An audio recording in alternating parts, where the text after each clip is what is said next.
Atenção! Começa agora uma teleaula de Geografia do Ensino Fundamental. Você vai assistir a teleaula de número 24. Bons estudos!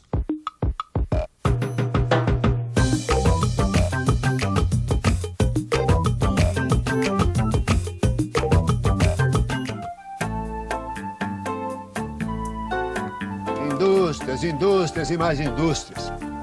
Hoje nosso trajeto está cheio de indústrias. É que eu tô a caminho de São Paulo, trafegando pela Via Dutra, que é o maior corredor de indústrias do Brasil. Olha só, e você vem comigo, porque juntos, viajando por esse corredor de indústrias, nós vamos ver como tudo isso começou. Ou melhor, como se deu a industrialização no Brasil. Na teleaula de hoje você vai ver como a industrialização modificou as paisagens brasileiras. E vai ver que a atividade industrial é a responsável pela aceleração do processo de urbanização e pela definição de novas relações entre as áreas que se industrializaram. Você sabe, na indústria a produção não pode parar. E a nossa teleaula também não. Por isso, vamos nessa que a nossa viagem está começando.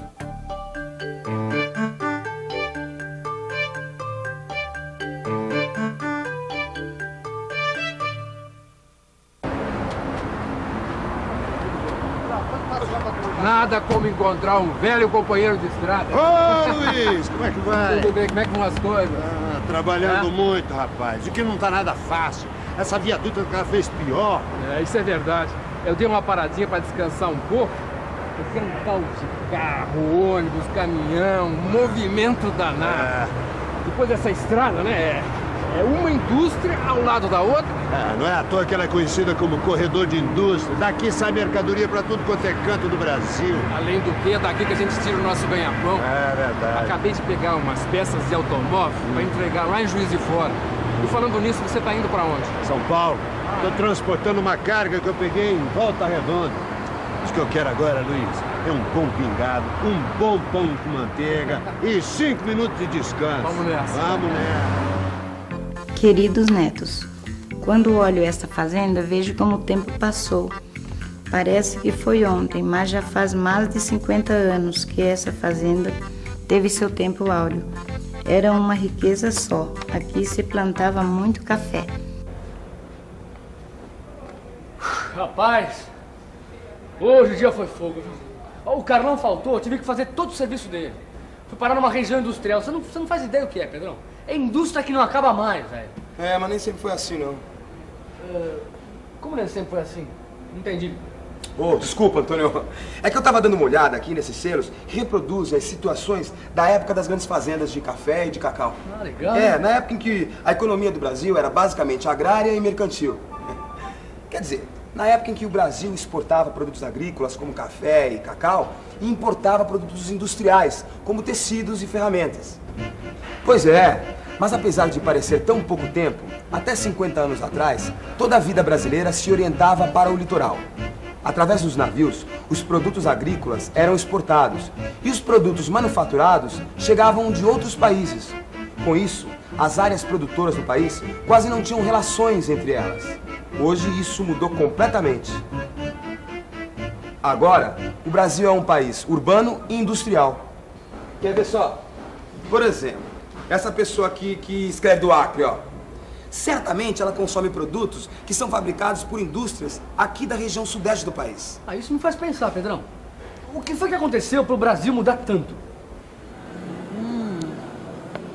O café é uma das principais pistas para a gente entender a grande mudança que aconteceu na economia brasileira, quando ela passou de ser uma economia agrária e mercantil para uma urbano-industrial. No início do século, o café era o principal produto da nossa economia e foi ele o grande responsável pelo desenvolvimento acentuado da região sudeste. Era lá, especialmente no Planalto Paulista, que o café era cultivado, favorecendo a expansão da rede ferroviária e o crescimento das cidades.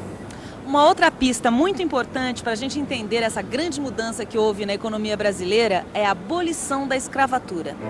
Com o fim da escravidão, a mão de obra passou a ser de trabalhadores livres, assalariados, criando assim uma nova classe trabalhadora, formada por imigrantes estrangeiros e pessoas de outras regiões do Brasil, que foram atraídas pela expansão da economia cafeeira. Juntando tudo isso, o crescimento das cidades, a economia do café e o mercado de consumo regional, estavam criadas as condições para a implantação da indústria no Brasil. Numerosas fábricas produzindo bens de consumo. Bens de consumo. Produtos que devem ser usados ou consumidos logo que ficam prontos. Como, por exemplo, os produtos alimentícios. Bens de consumo? Ah, como as roupas que a gente usa. Isso aí, pode ser sim. Agora, dá uma olhada nesse selo aqui, ó. Uma das primeiras fábricas brasileiras. É bem diferente das indústrias de hoje, né? Pois é, foi um longo caminho até chegar nas indústrias de hoje. Teve até uma grande crise mundial em 1929 que fez o preço do café despencar. E que acabou motivando o desenvolvimento industrial, já que, por um lado, o café foi arrasado. E, por outro lado, a região sudeste apresentava os vários fatores necessários para a instalação de novas indústrias. Riqueza disponível, energia, mão de obra qualificada, rede de transportes, mercado consumidor e matéria-prima disponível. Sacou? Com a desvalorização do café e todos esses fatores, os grandes fazendeiros e comerciantes de café começaram a investir em outros produtos e no desenvolvimento industrial. José Luiz Tamiazzi. Eu me chamo Ayrton César Colombo. Eu vim do Paraná, sou descendente italiano. José Newton Mascari, neto de italiano. Meu nome é Gustavo Werner, sou descendente de alemão e nasci em Blumenau. Leonir Cristófoli, nasci em Gramado, Rio Grande do Sul. Andando por aí não é difícil encontrar pessoas com sobrenomes europeus. Muitas delas, na verdade, são netas de imigrantes que vieram atraídas pelo café, formando uma nova classe, a dos trabalhadores especializados, já que nos seus países de origem, esses imigrantes trabalhavam em fábricas. É isso aí, Chico. O papo tá bom, mas deixa eu ir. Ainda tem muita montanha para eu atravessar antes de chegar em Juiz de Fora. Boa viagem, amigo. Pra você também. Boa sorte. Pra você também. Vá com Deus.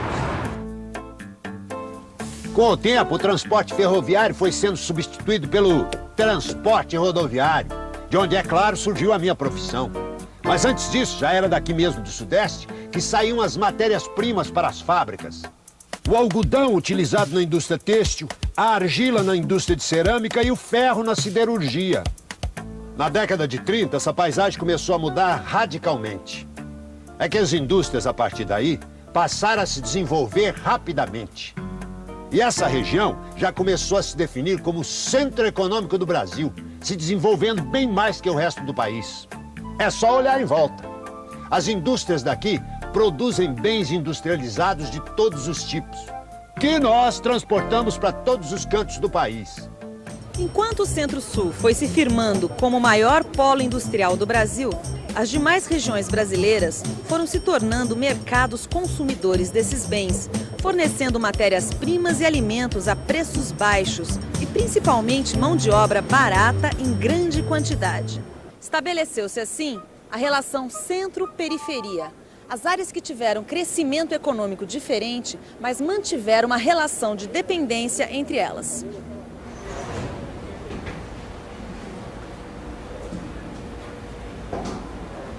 Ih, olha só, Pedrão. Uma carta de uma fazenda. É tão difícil um remetente morar numa fazenda, né? Ah, claro, né? Com essa urbanização toda, a maioria das pessoas quer morar nas metrópoles. Cidades com mais de 1 milhão de habitantes.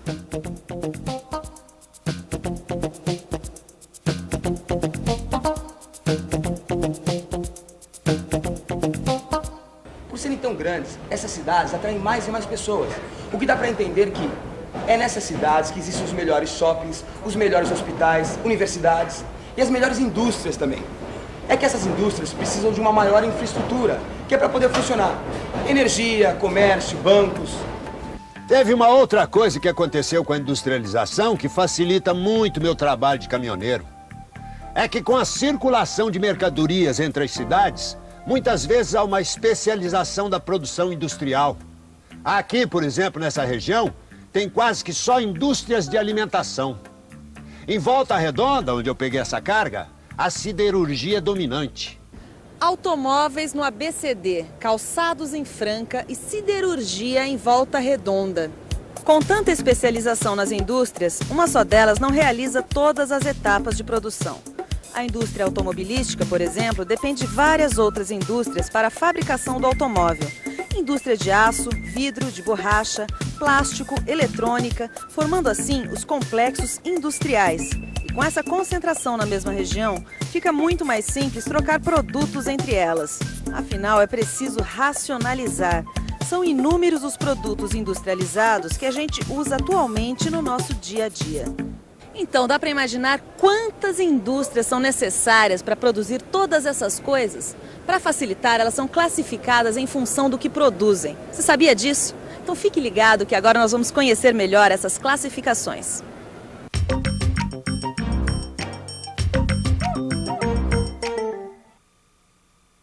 A indústria de bens de produção dedica-se à produção de máquinas e equipamentos pesados, à produção de aço e à produção de eletricidade. A indústria de produtos intermediários necessita dos produtos da indústria de base para transformá-los em produtos que serão utilizados pela indústria de produtos finais: plástico, borracha, vidro, componentes eletrônicos. E a indústria de bens de consumo produz alimentos, vestuários, utensílios domésticos e aparelhos eletrônicos. Com o mercado cada vez mais especializado, a mão de obra exigida também é cada vez mais qualificada. Isto é, o trabalhador cada vez mais deve estar preparado para exercer uma determinada tarefa. Sabendo disso tudo, dá para a gente entender por que é tão importante investir em educação. Assim, o trabalhador, além de conseguir emprego, pode melhorar de função e de salário. E atenção, se liga aí que é a hora da revisão. Na teleaula de hoje, você viu que a industrialização transformou a economia brasileira de agrário-mercantil numa economia urbano-industrial. Viu quais foram os fatores fundamentais para o processo de industrialização. Viu que as cidades possuem uma infraestrutura que é fundamental para a produção industrial. E viu também que, como as indústrias dependem umas das outras, ocorre nas grandes cidades a concentração industrial. O tempo virou. Mas a produção não pode parar. E você também não. O jeito é estudar. No seu livro você vai aprender muito mais sobre essa grande mudança na economia brasileira. Até a próxima!